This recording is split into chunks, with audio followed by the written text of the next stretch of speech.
Hello and welcome to today's session of Inhale, Exhale, Feel Good Programming for Queers of Color, curated by Rodney Diverlis and presented by Across Boundaries. I am your host, Amir Alam, and it's always a pleasure to be here. Before we get started with today's session, I would like to take a moment to acknowledge that we are meeting on the traditional territory of many nations, including the Mississaugas of the Credit, the Anishinaabe, the Chippewa, the Haudenosaunee, and the Wendat peoples, as well as the many diverse First Nations, Inuit, and Métis people that this territory is now home to. We also acknowledge that Takaranto, now commonly known as Toronto, is covered by Treaty 13 with the Mississaugas of the Credit. This land has been inhabited for millennia and is bound by the Dish with One Spoon Treaty. Then and now, it remains a meeting place for many nations. So today, we've come together for a baking session with Kunal Ranchod. Kunal Ranchod is a choreographer, artist, and self-taught baker. His choreographic works have seen the likes of international stages, including Canada, the United States, India, and Japan. In 2021, Kunal was one of the top 10 finalists for season 5 of the Great Canadian Baking Show. And so without much further ado, let's welcome Kunal. Hi. Hello, Tanvir. How are you? I'm so good. How are you? I'm doing well. I'm doing very well. Very excited to be here today and very excited to bake and have everyone join along. Well, let's get right into it. Let's do it. Today we're going to be making a plum torte.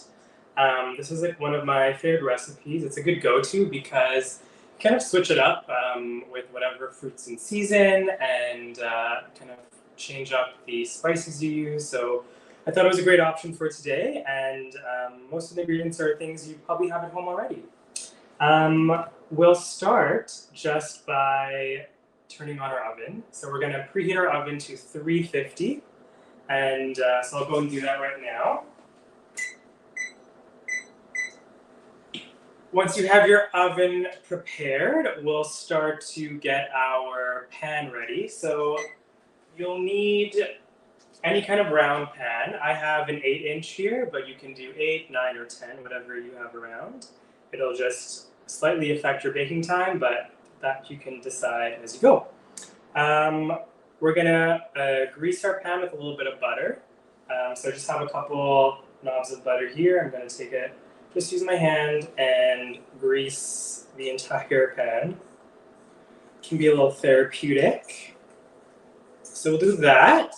And then once you're done greasing all the sides and the bottom, I'm gonna grab some parchment and we will make a little parchment circle. I'm gonna just wash my hands.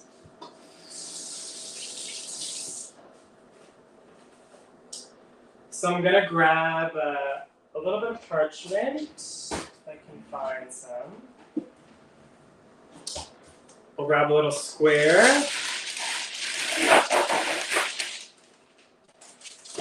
And then we'll just make a little circle. So we'll fold it, and then fold it again. And then fold it one last time. I'm going to grab some scissors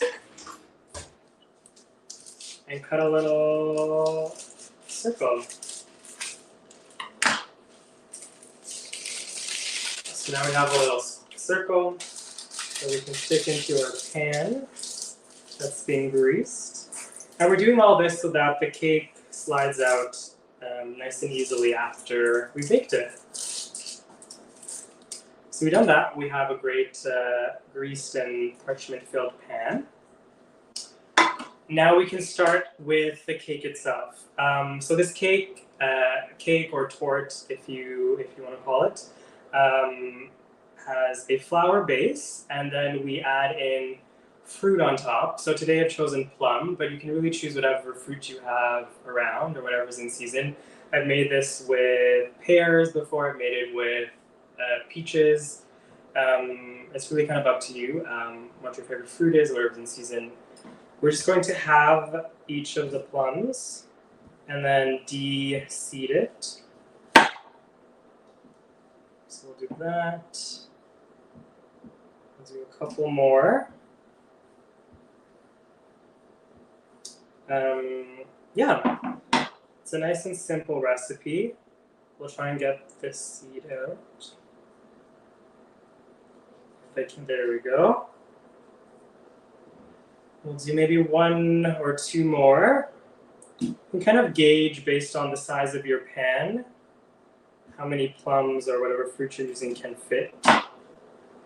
Twist this off. Oops. I like this recipe as well because it takes maybe 15 minutes to set up and then about a half hour to 45 minutes to bake. So if you're in a bit of a rush, it's really quite simple. So our plums are ready to go. We are going to next, we will grab our bowl. Today I have a big stand mixer behind me, but if you don't have one at home, you're really welcome to use a hand mixer, or if you don't have a hand mixer, a wooden spoon and a bowl will do as well. You just need a bit more of your muscle to kind of get it around. But yeah, so we'll start with the butter. We have half a cup of butter. Ideally, it should be room temperature. If it's not, I recommend cutting up the butter a bit so that it mixes a bit more evenly. So we're going to add half a cup of butter in there. After the butter, we're going to add 3/4 of a cup of brown sugar. You're welcome to use white sugar if you prefer. Personally, I like the kind of earthiness of brown sugar, so I'm using brown sugar today. So we add 3/4 of a cup of brown sugar. If you like a sweeter cake, you can go up to 1 cup of brown sugar, and that also work with the recipe. So that's up to you. And then finally, we're going to add some zest from 1 lemon. This is also optional, but I think it adds a nice freshness to the cake and keeps it feeling quite tasty. So we're going to zest. When you're zesting a lemon, you really want to go in one direction so that you're not getting any of the white part into your cake. The white part is more of the bitter part of the skin, whereas the yellow part is a bit more flavorful and fresh tasting. So we're going to try and zest 1 lemon in its entirety. So let's do that. So like I said, I'm trying to go one way with the lemon. If you don't have a normal a zester or a microplane, you can use a normal grater and it'll just be larger pieces of zest in your cake, which is also okay. So we're just going to keep going until I have all of the lemon totally zested. Almost there. If you want even more zest flavor, you can pre-zest your lemon and let it sit in the sugar, and then the sugar will absorb all the oils and things from the lemon and make it even zestier, if I can say that. Yeah, so I think I got most of the zest off this lemon. There we go. So I'm gonna set this onto my mixer and go for a couple minutes until the butter, sugar, and zest are nice and kind of creamy and frothy feeling.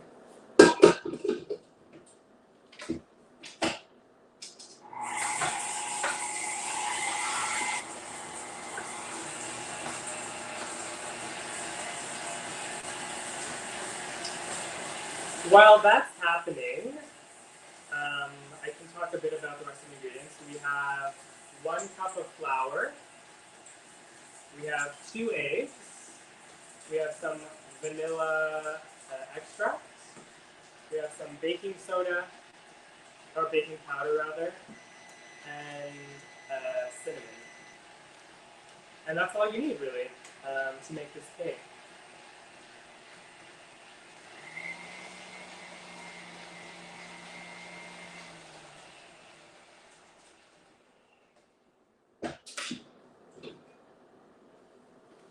So our butter is nice and frothy now.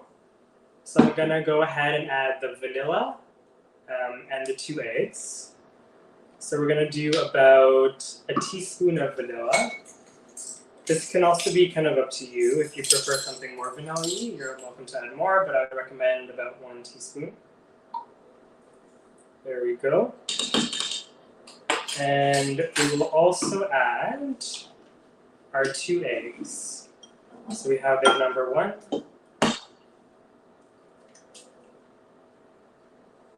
And we have egg number 2.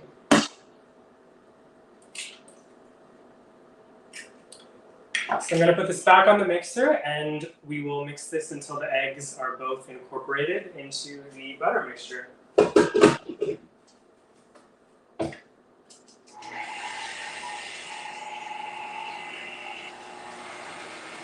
While that's happening, I'm just going to clean up a little bit and put this away into my sink. Put this over here.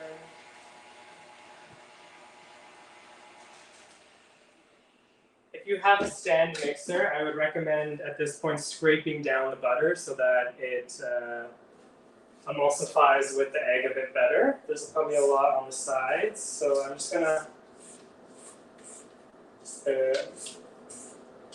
wipe down the walls of my stand mixer, and then we're gonna give it another go.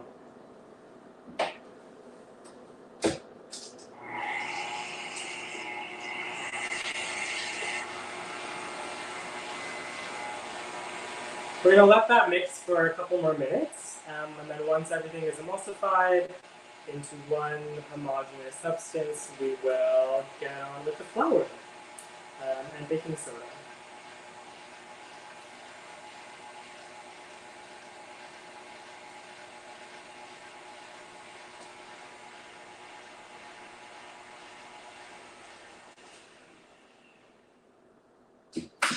So that's nicely mixed now. So we're going to add, right here we have 1 cup of all-purpose flour.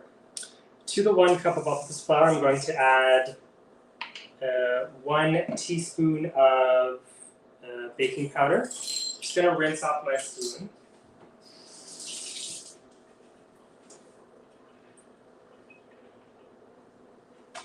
So we're going to add 1 teaspoon of baking powder to the 1 cup of flour. I'm just going to mix this a little bit so that all the baking powder gets mixed into the flour.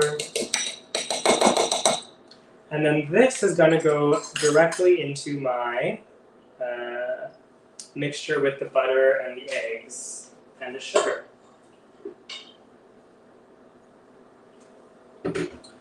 We're going to let this mix for a bit now.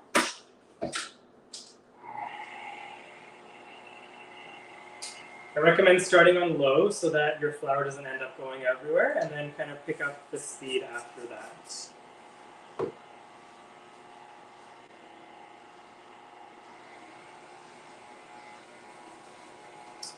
It's important for us not to overly mix the flour once it's in the mixer. The reason for that is because we're making a cake or a torte right now, and we want that cakey crumb to be there. And if we overmix it, we're going to overdevelop the gluten, and we'll end up with more of a bread than a cake. So we don't want to do that. So we're going to wash this carefully and not overly mix it.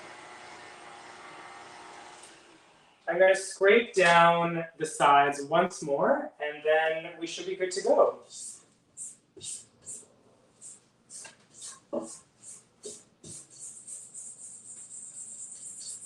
Scrape down the sides.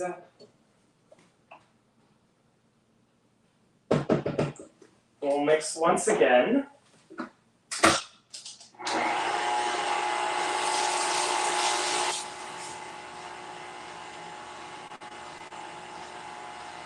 And then we can put our plums in.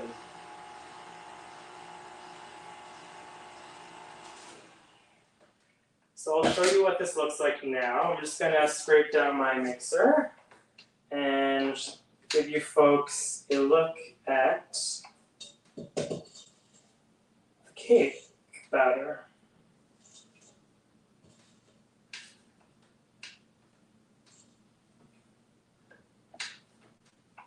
Okay. So we have a nice kind of, we can see that, a nice, nicely mixed, homogeneous cake batter. It smells really good already, I have to say. We are going to put all this cake batter into this pan. So I'll start doing that.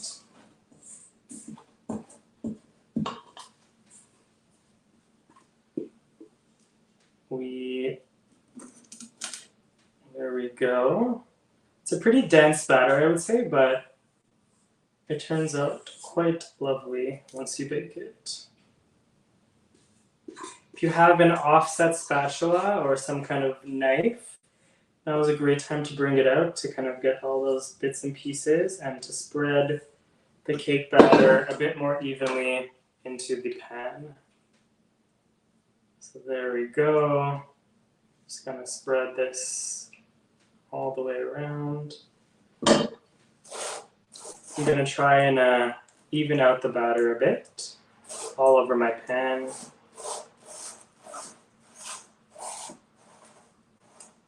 And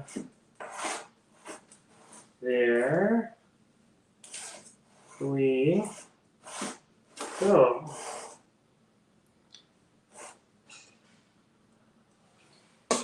I'm just gonna wash my hands. Great. So now that we have the cake batter in the pan, I'm going to add in my plum halves. You can place this kind of whatever pattern you like. It's important not to push it down though. The cake will rise because of the eggs and the baking powder. The cake will rise and kind of surround the plums once it gets baking. So I'm just going to place these around with the cut side down, kind of a circular pattern along the cake. Voila. There we go. You can see that. So we're going to add one last step, is we're going to cut our lemon that we already zested. We're going to remove any seeds. There we go. And we're going to simply squeeze a bit of lemon on top. Try and get all the plums so that I'm going to do our next step, which is adding some cinnamon. We're going to grab some cinnamon. I would say about half a teaspoon or so, but you can add more or less depending on what you like. We're just going to drizzle this on top of our, oops, I'm going to be a little heavier, but that's okay. We're going to add this to the top of your cake. And we'll do that. And then we're going to grab a little bit more brown sugar. And we're going to drizzle it on top of this as well. So I'll grab that. Got some brown sugar here. I'm going to add that to my cake. Just a gentle, I would say maybe like another half teaspoon or maybe 1 teaspoon of sugar. That seems good. Obviously, this is up to you, more or less, depending. And that's it. Now we're gonna pop it into the oven at 350 for about 35 to 45 minutes, depending upon how wide of a pan you chose. If it's a wider pan, it'll take less time, and if it's a smaller pan, it'll take more time because it'll be a denser cake versus a thinner cake. Another thing to think about is, I already mentioned that you can change up the fruit to whatever fruit you like, but you can also change up the spice that you use. Today we're using cinnamon, but I've done it with cardamom or with pumpkin spice or whatever spice you really are are driven to. So you can kind of mix it up in any way you like. I'm going to pop this in the oven, and we shall see what happens. To check if you know if it's done or not, I would grab a skewer like this, and you just want to insert the skewer into the cake.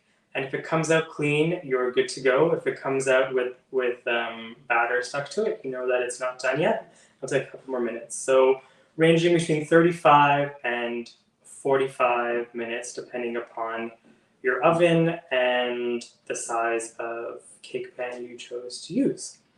Once it comes out of the oven, I recommend letting it cool for a couple minutes, and then flipping it over and taking it out onto a nice serving dish. Personally, I like having it while it's a bit hot, or a bit warm rather, with a dollop of ice cream on top. It's super tasty, very moist, with a nice crumb, and depending on whatever fruits in season, it can be really really great for the season. Yeah, with the magic of TV or the magic of the webcast, I have a cake that's already complete. So we'll grab that for you. Let me just grab we'll do a little quasi cake stand. So we have a cake that's finished. This on this one I used cardamom and pear. So I'll cut a little slice and show you what it looks like on the inside. So on the inside, we have a nice little, there's a nice crumb to it. There's the pear is nice and soft and kind of gooey. And yeah, super, super tasty. I'll give it a little try and see what it's like today. We'll give it a little go.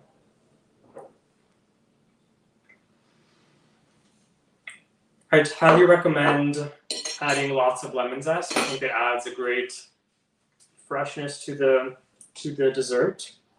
Also, serving it with some vanilla ice cream is a great idea, I think.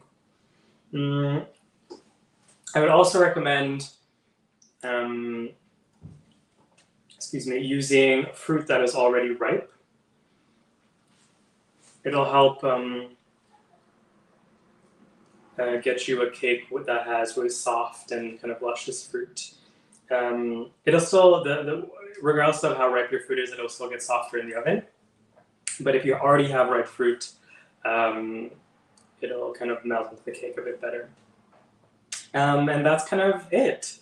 That is the bake for today. I really hope you will make this torte/cake. Yeah, it's always a crowd pleaser. So yeah, come here, you're back.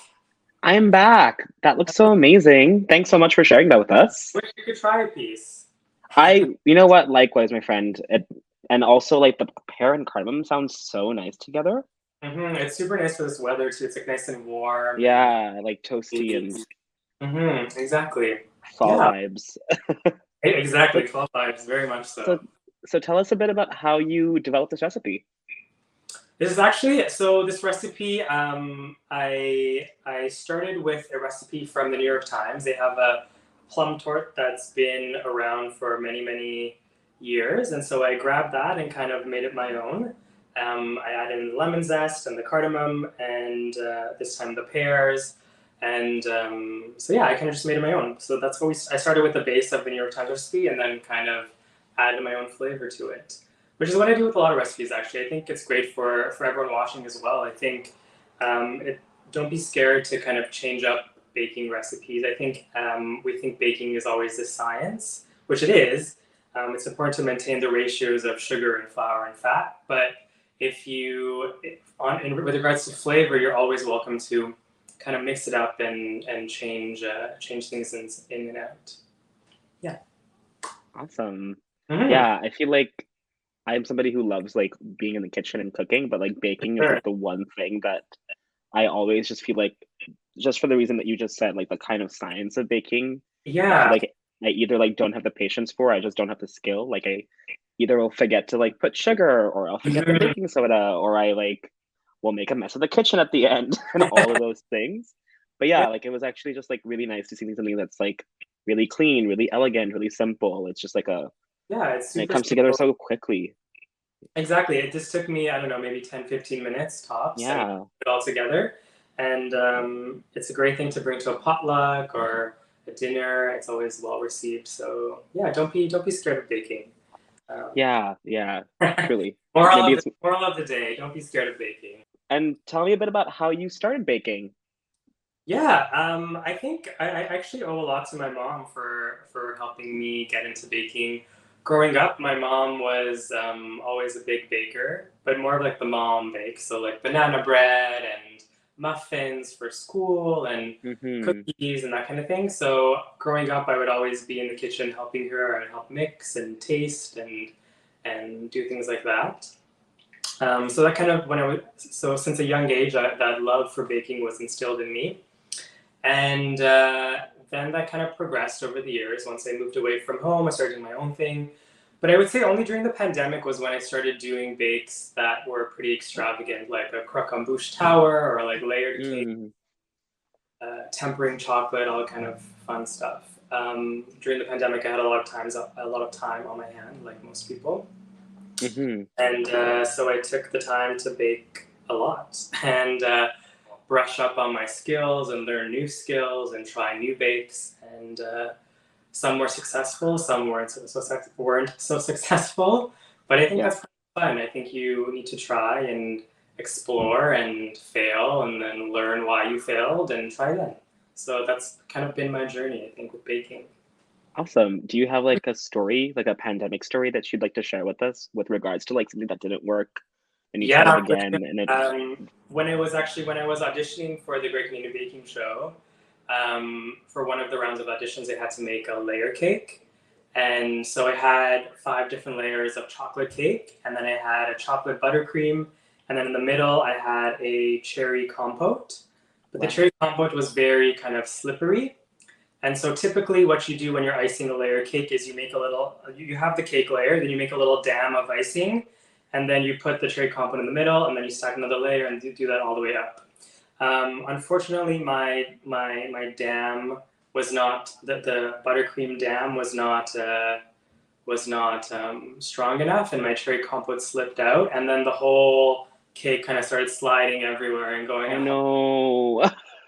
So that was not a good moment. However, the trick for that was I just stuck my cake in the freezer, and the buttercream froze and the dam froze, and I added a bit more buttercream, and then everything was fine and dandy. So crisis averted. Yeah. Thank God to the freezer. The freezer is my best friend sometimes. So yeah. That was a moment, but but it all ended up well in the end. Cool. And is Yeah. there anything that you have baked recently that has been challenging and that's felt really good that you've, come across that and made it happen for you?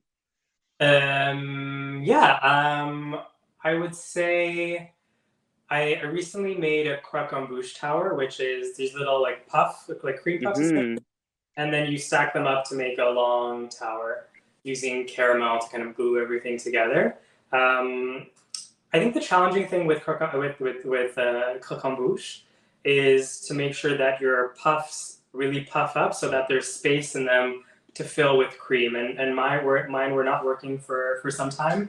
And so I found some tricks. One of the tricks was to use a food processor, a food Okay. processor to make your choux dough, which is the type of dough that you use to make the croquembouche. And so I started using food processor. That was a tip from one of the past bakers from the show, actually. And so I started using that. And since then, my croquembouche have never not worked. Knock on wood. Knock So on wood. yeah, that was a good one. I think that one helped a lot. Also, with the same thing, the glue we use to build the tower, we use caramel. and often caramel can be quite finicky. It can start to crystallize sometimes. Mm-hmm. And I found that using cream of tartar, a little pinch of cream of tartar, when you Mm, do caramel, will stop it from crystallizing. So that's always a good tip to have. Yeah. cool. Yeah. Neat tip. Yeah. Awesome. Well, thanks so much again, Kunal, for like A, the recipe, B, sharing a bit about your baking journey. Of I course. hope, It's my pleasure. It's my pleasure. yeah, any parting words? Um, I guess my parting words are don't be scared to bake. Go Yeah. there, have fun, and yeah, just go and try. Awesome. Well, thanks again so much, Kunal, and we'll hopefully have you back very soon. I can't wait. It's my pleasure. Awesome. That's it for today, everyone. Inhale, exhale, feel good programming for queers of color. My name is Tanveed Alam, and I will see you the next time. Thank you.